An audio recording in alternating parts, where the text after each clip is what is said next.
Hello students, welcome to Adda 24/7 School.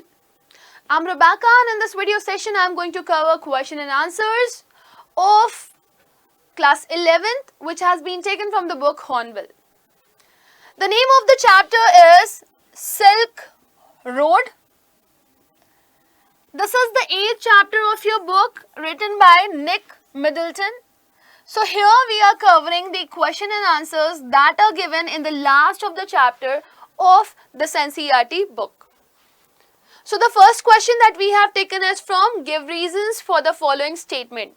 That means आपको reason देना है जो भी स्टेटमेंट यहाँ पर आपको रेड से दिया गया होगा उसके लिए. जैसे कि आपको फर्स्ट स्टेटमेंट क्या दिया गया है, the article has been title silk road. ये जो पूरा चैप्टर है इसका नाम सिल्क रोड रखा गया. रीजन क्या था? सबसे पहले मैं आपको बता दूं कि जो रोड है, जिस रोड को ऑथर कवर कर रहे हैं to go to complete his kora of mount Kailash, that road is silk road. और उस सिल्क रोड को सिल्क रोड क्यों कहा जाता है? क्योंकि जो चाइना के लोग थे वो सिल्क को प्रोड्यूस करते थे और उसके बाद इस ही रूट के थ्रू वो मल्टीपल पार्ट्स में इसको सेल किया करते थे. राइट सो इसी वजह से इसे सिल्क रूट कहा गया और ऑथर ने इसलिए इसका नाम सिल्क रूट या सिल्क रोड रखा because he is doing the journey of his own by the same route. So how would you write your answer? The road was named silk road largely because of the silk trade with China. इस road का नाम silk road क्यों पड़ा? Silk trade के लिए ये बहुत ज्यादा प्रोमिनेंट थी जो कि चाइना से होता था. The network connected Tibet to China. और ये जो नेटवर्क था ये चाइना से कहाँ तक कनेक्टेड था? तिब्बत तक. यानी कि चाइना से सिल्क प्रोड्यूस होता था और वो कहाँ तक जाता था? तिब्बत तक. And here the author travels to mount Kailash. आपको पता है ऑथर क्या कर रहे हैं? माउंट कैलाश की जर्नी कर रहे हैं और वो एक्सप्लोर करने वाले हैं हिमालयन बेल्ट को, तिब्बत की. इसी वजह से ऑथर क्या करते हैं? ऑथर कहते हैं कि मैं इस ही रास्ते को चूज करके कहाँ तक जाऊंगा? माउंट कैलाश जाऊंगा और वहां का कोरा कंप्लीट करूंगा. और शायद यही वजह है कि ऑथर ने क्या कहा कि इस चैप्टर का नाम हम सिल्क रोड रखते हैं. Right so this is the complete answer for this particular statement. Now let us look forward and go for the next statement. We have to give the reason of this also. Tibetan Mastiffs, let me tell you, they are the dogs, the ferocious dog, जिनके बाल बहुत ज़्यादा होते हैं body पर और ये safe guards का काम करते हैं. तो they were very very popular in China's imperial court. क्यों ये चाइना के imperial court में बहुत ही ज़्यादा फेमस हुआ करते थे? ये सवाल आपसे पूछा जा रहा है. तो चाइना के इंपीरियल कोर्ट में ये इसलिए फेमस हुआ करते थे क्योंकि ऐसा माना जाता है कि ये डॉग हंटिंग डॉग हैं और ये डॉग बहुत ही फेरोशियस होते हैं, बहुत ही बुशी होते हैं और ये बहुत अच्छे से किसी भी पर्टिकुलर पर्सन को या किसी पर्टिकुलर कबीले को गार्ड कर सकते हैं. राइट इसी वजह से इनको इंपीरियल कोर्ट में रखा जाता था और ये वहां पर बहुत ही ज्यादा मशहूर भी थे. Right Now, how would you write your answer? Tibetan Mastiff were ferocious. Ferocious मतलब एक भयंकर टाइप के, just like fearful and watchful guard dogs. They are watchful guard dogs. Why so? Because ये लोग बहुत ध्यान रखते थे जिस भी कबीले या जिस भी टेंट के बाहर इन्हें खड़ा किया जाता था. They explode into action like bullets. ये जब भी भड़कते थे तो ऐसे भड़कते थे जैसे लगता था किसी ने गन को शूट कर दिया हो और बुलेट गन से बाहर आ रही हो, इतनी स्पीड में जाते थे ये. और ये बहुत ही फ्यूरियस होते थे और बहुत ही फ्यूरलेस होते थे. ये बहुत फास्ट थे, बहुत तेज थे और ये बिल्कुल भी डरते नहीं थे किसी से. They were popular in China's imperial court as hunting dogs. इनका नाम बहुत ज़्यादा मशहूर है चाइना के इंपीरियल कोर्ट में जस्ट बिकॉज ऑफ ये हंटिंग डॉग्स माने जाते हैं.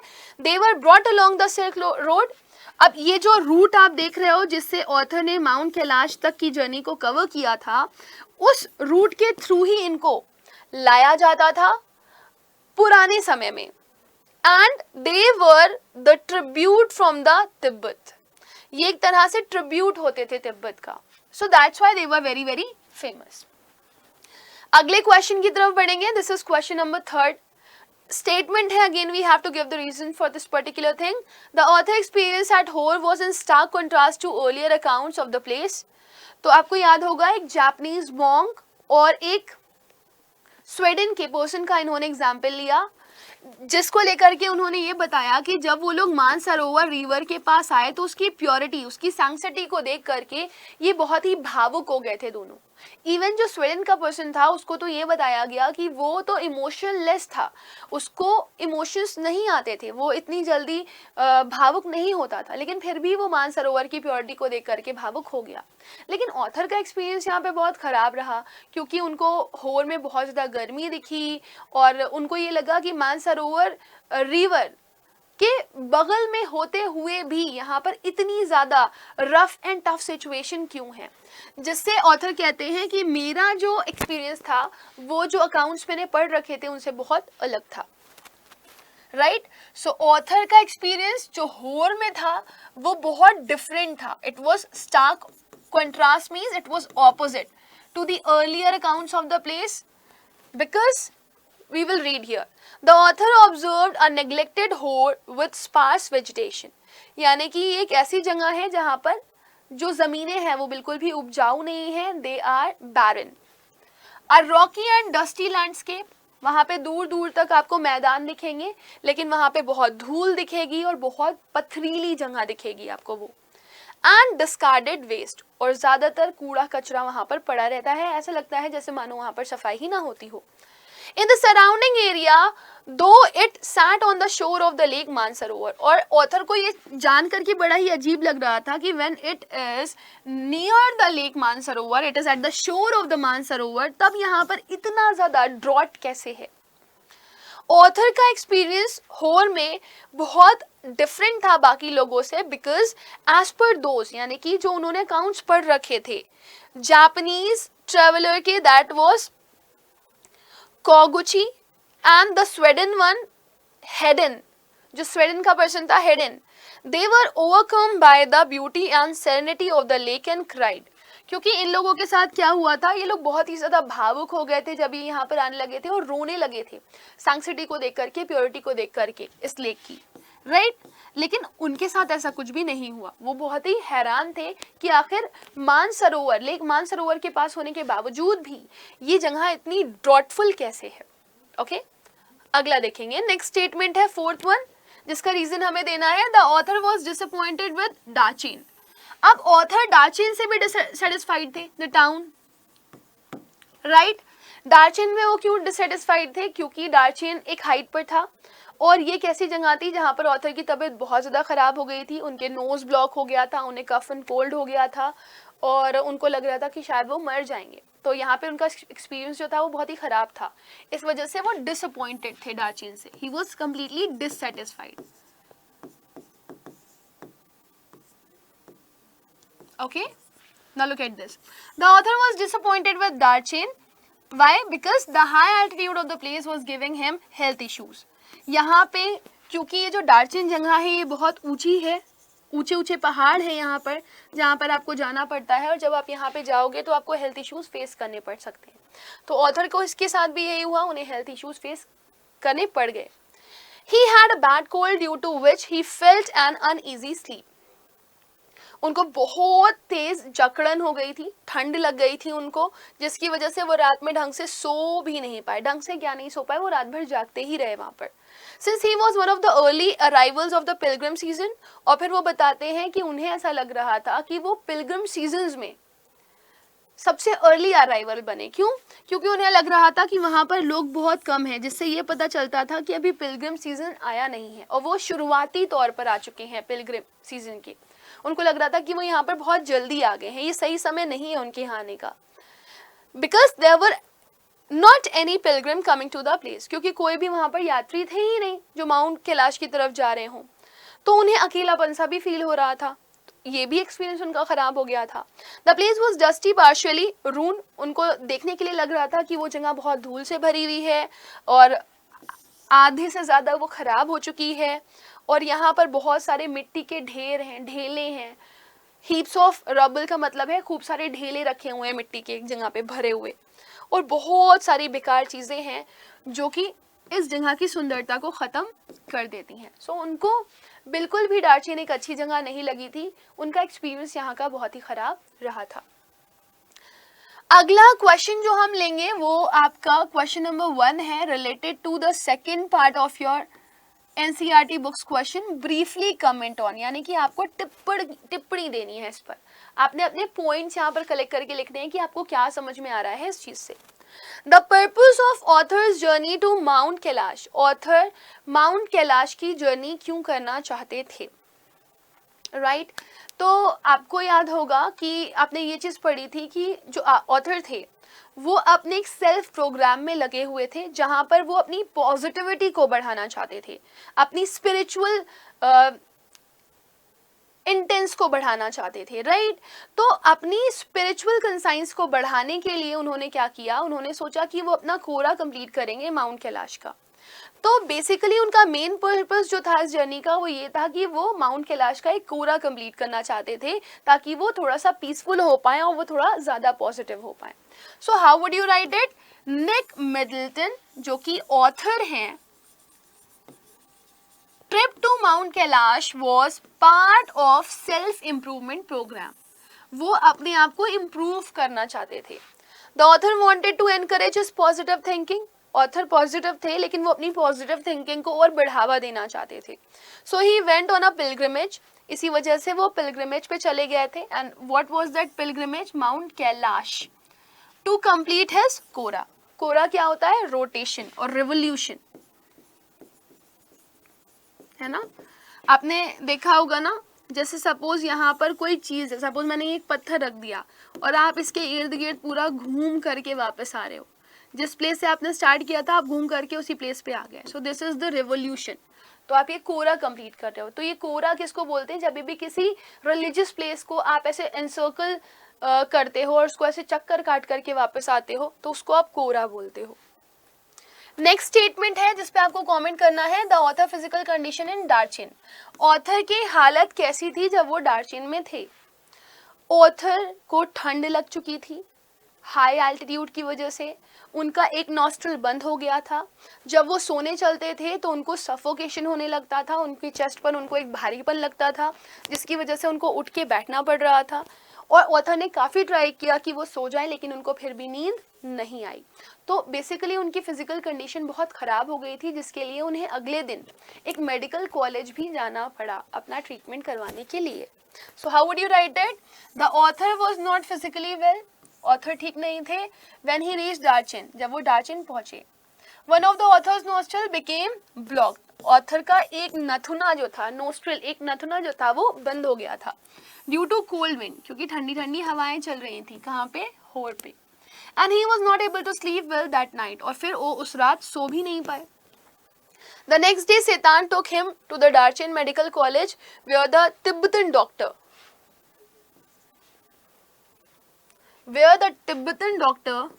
gave him medication। या आप ऐसे भी लिख सकते हो, where the Tibetan doctor treated him, जहां पे तिब्बतन डॉक्टर ने उनका ट्रीटमेंट किया, right. He felt better after taking the medication, और उसके बाद जब उन्होंने वो मेडिकेशन ले लिया तब उन्हें थोड़ा सा बेहतर फील हुआ। अदरवाइज उनकी physical condition was not at all good. Next statement पे आएंगे। This is the third statement for which you have to give a brief comment on the author's meeting with Norbu. Now who was Norbu?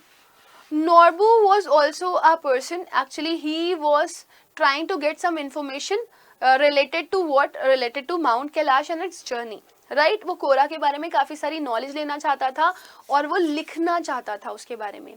तो नॉर्बू एक person था जो कि author को कहाँ मिला था? कैफे में मिला था, डार्चिन के कैफे में, जो कि एक इकलौता कैफे था वहाँ पर। और जब नॉर्बू की मुलाकात ऑथर से होती है तो वो बहुत ही ज़्यादा खुश हो जाते हैं, क्योंकि वो उनको अपनी तरह वाला बंदा लगा था और उसके साथ ही उन्होंने कोरा कंप्लीट किया था। तो हमें यहाँ पे ऑथर की मीटिंग को नॉर्बू के साथ डिस्कस करना है। तो आप क्या लिखोगे? Norbu and author met by chance in Darchen's cafe, है ना। लक बाय चांस होता है ना, आप किसी ऐसे पर्सन से मिल जाओ जिसकी आपकी बहुत दोस्ती हो जाए, राइट। तो इनकी मुलाकात डार्चिन में किससे हुई थी? ऑथर से हुई थी। When Norbu noticed the author reading an English novel, जब नॉर्बू ने ये नोटिस किया कि ऑथर एक इंग्लिश नॉवल पढ़ रहे हैं, तो वो आकर के उनके पास बैठ गया. उसको लगा अरे ये तो मेरे टाइप के बंदे हैं, तो इनसे हम चलो बात कर लेते हैं. और फिर इन लोग की इस तरीके से बातचीत स्टार्ट हुई. And they soon realized they were both will go together for Quora and team. और तब जाकर के इनको ये रियलाइजेशन हुआ कि ये लोग कोरा करने के लिए जाएंगे माउंट कैलाश को, और फिर ये टीम बना करके जाएंगे, यानी कि they will not go alone, they will go there together. तो एक तरीके से नॉर्बू के आने के बाद जो ऑथर थे उनको एक कंपनी मिल गई थी, और वो आराम से अब कोरा को कंप्लीट कर सकते थे अपने माउंट कैलाश के लिए. अब उनके अंदर वो लोनलीनेस का डर नहीं था. राइट, आई होप क्लियर हो गया होगा आप लोग को. हम लोग अगले क्वेश्चन पे पढ़ेंगे. दिस इज शैतान support to the author during journey. शैतान ने किस तरीके से मदद किया था ऑथर को जर्नी में. देखो, शैतान ने पूरी कार ड्राइव करी.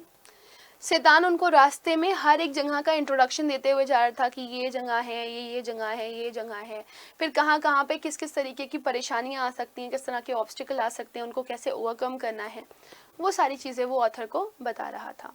फिर जब ऑथर दार्चेन में बीमार पड़े तो वो उनको लेकर के हॉस्पिटल भी गया, और वहाँ पर वो उनके साथ तब तक रुका रहा जब तक वो बिल्कुल ठीक नहीं हो गए. सो इस तरीके से जो शैतान था उसने काफ़ी ज़्यादा मदद करी थी ऑथर की. So how would you write it. Tsetan was a good and efficient driver. That means Tsetan was very very good at driving. Right, बहुत अच्छा ड्राइवर था और बहुत काबिल था. He drove the car very carefully. उसने car को बहुत आराम से चलाया. जब आप माउंटेन्स की जर्नी कर रहे होते हो तो आपकी हालत कुछ ऐसी होती है, सावधानी हटी और दुर्घटना घटी. लेकिन यहाँ पर जो ड्राइवर था उनका शैतान, उसने बहुत ही ध्यान से गाड़ी चलाई थी ताकि उनको किसी भी तरह का कोई हार्म ना हो. During the journey he was giving information about the various places to author. और जब वो लोग रास्ते में जा रहे थे तो वो ऑथर को अलग अलग तरह की इन्फॉर्मेशन दे रहा था, अलग अलग जगहों से रिलेटेड. जहाँ पर भी वो विजिट करता वहाँ के बारे में वो उनको कुछ ना कुछ बताता. He was very caring. वो सच में बहुत केयरिंग था. और ये हमें कैसे पता चलता है. दार्चेन में जब उसे ये पता चला, when he found that the author was not well, जब उसे ये पता चला कि ऑथर ठीक नहीं है, he took him to the medical college. वो उन्हें कहाँ लेकर के गया, मेडिकल कॉलेज लेकर के गया. गॉट मेडिसिन फॉर हिम, उनके लिए मेडिसिन खरीदी. And stay with him until he got author to be all right. और तब तक उनके साथ रहा जब तक उसे ये नहीं पता चल गया कि ऑथर अब बिल्कुल ठीक हो गए हैं और वो अकेले अपना जर्नी कंप्लीट कर सकते हैं. राइट. सो स्टूडेंट्स, हमें यहाँ से क्या पता चलता है कि जो शैतान है वो एक अच्छा इंसान है, अच्छे ड्राइवर के साथ साथ भी. और एक और चीज़ मैं आपको बता दूं कि वो एक बुद्धिस्ट था, तो वो बहुत ही रिलीजियस भी था, बहुत ज़्यादा रिलीजियस था. इसी वजह से शायद वो हमारे जो राइटर हैं उनकी इतनी मदद कर रहा था. अब हम अगले क्वेश्चन की तरफ बढ़ेंगे. This question is question number 5th. As a Buddhist, he told me he knew that it didn't really matter if I passed away, but he thought would be bad for business. अब जैसे कि मैंने आपको बताया, शैतान कौन था, एक बुद्धिस्ट था. और बुद्धिज्म में ये चीज़ मानी जाती है, ये चीज़ सिखाई जाती है हर किसी को कि देखो, जीना और मरना ये भगवान के ऊपर है. तो अगर कोई मर जाए तो उसके ऊपर बहुत ज़्यादा दुख नहीं करना चाहिए, नहीं तो आप खुद को और बाकियों को बहुत प्रॉब्लम्स में डाल सकते हो. उन लोगों को प्रॉब्लम्स में डाल सकते हो जो कि अलाइव है. राइट. तो यहाँ पर वो बुद्धिस्ट था, उसको इससे कोई भी फर्क नहीं पड़ता था अगर ऑथर मर जाते तो उसको बुरा नहीं लगता, क्योंकि दिस इज अ पार्ट, इंसान को एक ना एक दिन जाना है. लेकिन उसने ऑथर की मदद इसलिए करी थी क्योंकि उसको लग रहा था कि अगर ऑथर को कुछ हो जाएगा तो ये उसके बिजनेस के लिए ख़राब है. बिजनेस के लिए ख़राब है इन द सेंस कि क्योंकि वो एक ड्राइवर था, वो यही काम करता था. वो जो पिलग्रिम्स होते थे उनको इधर से उधर लाया करता था माउंट कैलाश तक. राइट. तो उसका काम ही यही था, उसकी ड्यूटी ही यही थी कि वो लोगों को उनकी जगह पर छोड़ता था जहां से वो माउंट कैलाश का कोरा कर सके. तो अगर ऑथर मर जाते तो शायद उसका बिजनेस ना चल पाता, क्योंकि उसके अगेंस्ट में एक बैड इमेज चली जाती कि इनकी गाड़ी में बैठ करके ऑथर मर गए. राइट. तो आप ये बताओ, स्टेटमेंट को आप कैसे जस्टिफाई करोगे. बहुत सिंपल सी बात है, क्योंकि बहुत सिंपल सी बात है। सिंपल सी बात ये है कि जो ऑथर थे वो कौन थे? He was a Buddhist. तो जैसे कि मैंने आपको बताया, जो बुद्धिज्म होता है उसमें लोगों को इतना फर्क नहीं पड़ता, क्योंकि उसमें ये सिखाया ही जाता है कि आप ऐसा कुछ भी मत सोचो कि कोई मर गया है तो वो अपनी मर्जी से मरा है, वो भगवान की ही मर्जी से गया है। So Satan was a devout Buddhist, as I told you, who believed that death was not the end of the world. जो ये सोचता है कि जो मौत होती है ना, उससे दुनिया खत्म नहीं हो जाती, और अगर आप मर गए हो तो उसका मतलब ये नहीं है कि आप खत्म हो चुके पूरी तरीके से। कैलाश एक होली जगह थी, यानी कि माउंट कैलाश एक होली प्लेस है। Going there would be better for him, अगर आप वहां पे जाओगे तो वो आपके लिए बहुत ही बेहतर होगा, because it would transport him to heaven. ऐसा लोग मानते हैं कि किसी भी रिलीजियस प्लेस पे अगर आप मरते हो तो आपको हेवन नसीब होती है, यानी कि आप स्वर्ग में जाते हो, आप जन्नत में जाते हो। सो बिकॉज यहाँ पर मरने के बाद उनको एक हेवन नसीब होगी, ऐसा सोच रहा था शैतान। Then if the author died there, it would be bad for his business because his credibility in looking after the tourist would be jeopardized। यानी कि अब अगर मान लो ऑथर मर जाते हैं और लोग उसकी कार में बैठ करके जर्नी करते हैं, तो लोगों को यही लगेगा कि पता नहीं मैं इस बंदे पर विश्वास करूं या ना करूं, इसकी कार में बैठ करके तो मेरी तबीयत खराब हो गई, या अगर मेरी भी हो गई, कोई अगला पर्सन गया उसकी भी हो गई तो। सो इस तरीके से वो लोग एक डिलेमा में चले जाते हैं, एंड द डिलेमा इज कि वो लोग किस तरीके से इस जर्नी को कवर करेंगे, क्योंकि उनका भरोसा अब शैतान के ऊपर से उठ जाएगा, and he might not get any customers later, और उसको अब कोई भी कस्टमर भी नहीं मिलने वाला है। सो आई होप स्टूडेंट्स ये क्लियर हो गया होगा आप लोगों को कि शैतान जो है वो कौन है, वो एक बुद्धिस्ट है। सो वो उसी रिलीजन के अकॉर्डिंग सोच रहा है जो कि उसको बताया जाता है, लेकिन फिर दूसरी ही तरफ उसका जो बिजनेस वाला मसला आ रहा है, वो नहीं चाहता कि लोगों की क्रेडिबिलिटी उसके ऊपर से हटे। Now my dear students, we will go ahead and we'll look for some other things. ये आपका एक क्वेश्चन था जिसको आपको ग्रुप्स में डिस्कस करना था, but still I have done it for you. Again there are certain statements जिनके बारे में आपको थोड़ा सा बताना था। The sensitive behaviour of hill folk, folk here refers to the people. तो या दिस इज ट्रू कि जो हिल फोक के लोग होते हैं, जो हिल में रहने वाले लोग होते हैं, उनका बिहेवियर बहुत ही पॉजिटिव होता है, राइट? कैसे? सुनना। The hill folk are quite unsophisticated and innocent. मासूम होते हैं ये, और बहुत सोफिस्टिकेटेड नहीं होते, मतलब प्रॉपरली सूट बूट पहन करके बहुत वेल ट्रीटमेंट देना, बहुत अच्छे से ग्रीट करना किसी को, इस तरीके के नहीं होते वो लोग।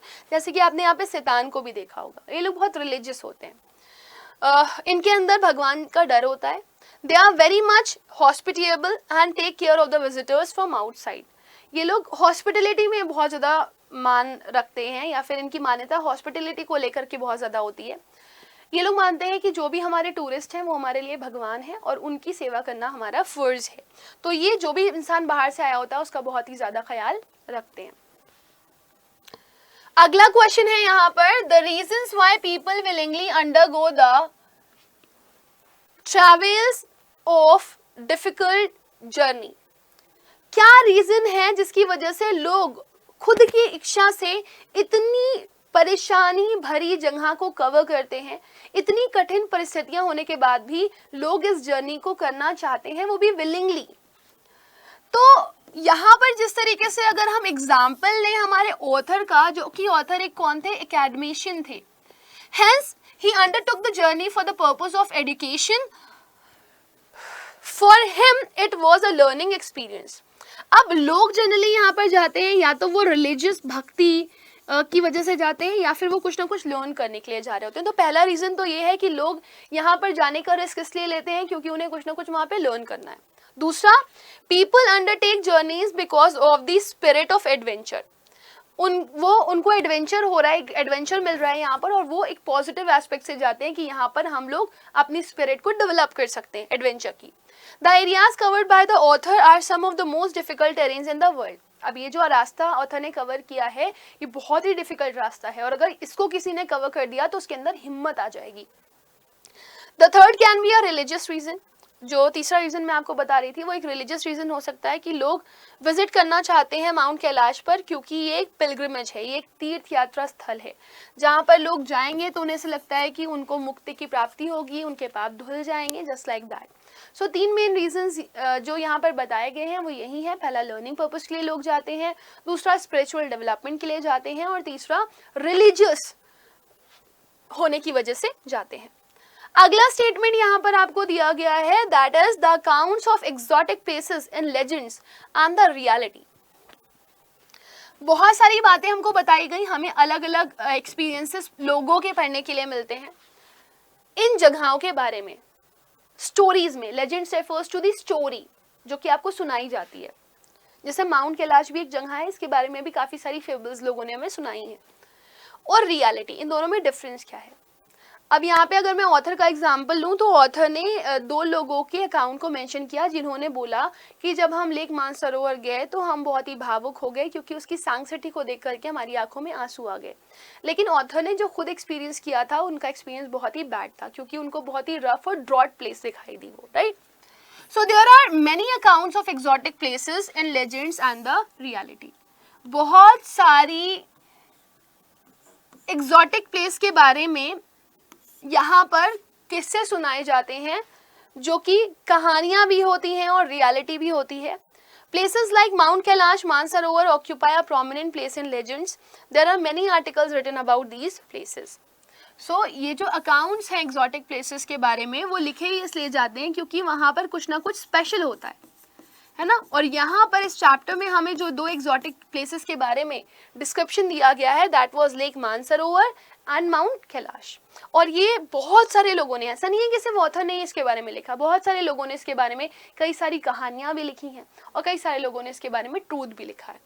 सो यहाँ पे बहुत सारे आर्टिकल्स हैं जो लोगों ने अलग अलग जगहों के बारे में लिखे हैं, उसमें से ये जगहें जो हैं वो अभी ऑथर ने हमें बताई हैं और इनके बारे में भी लोगों ने अपने अलग अलग ओपिनियन दिए हैं। So my dear student, with this we have come to the end of this session. I hope कि आपको ये जो क्वेश्चन आंसर्स हैं वो अच्छे से समझ में आ गए होंगे।